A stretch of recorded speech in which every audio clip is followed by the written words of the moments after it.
The third law of the future, if something big is going to happen in the future, it has to start sometime. There are no more big bangs.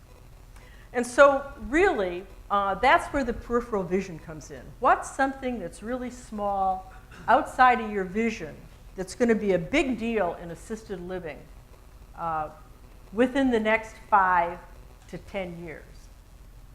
So what you want to do is to pay attention to weak signals. As a forecaster, I constantly am looking for weak signals. What's interesting and potentially big that's really little today? So one is, a recent weak signal that will be very big is the rise of the shared economy.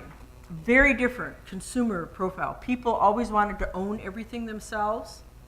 And now what's happening is that people are willing to are buying big ticket items and they're sharing them in very unique ways. You think of zip cars, you think of housing, which is the area that, in a broad sense, that you're in. Most knowledge workers of the world are women. That's huge. That's a transformation that has been taking place over 30 years. It's almost gone beyond a weak signal, and now it's going to be a major trend that will continue to grow. Last year, China filed more patents than Japan. Frugal medical device innovations in India and China that are competing extremely well with all the big multinational medical device and pharma companies, big global companies. Self-driving autos,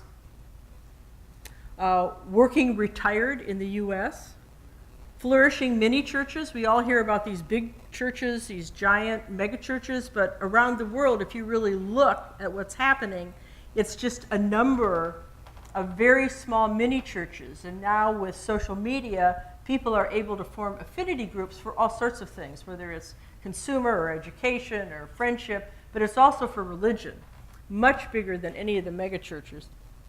Gay marriage. And interesting, and I think a huge weak signal for you, is the rise of one-person households. This is a phenomenon that's not happening just in the US, it's happening in China. It's happening in the emerging economies. It's happening in Japan. So we're seeing a real transformation about what is a household and what are people's preferences about where they live.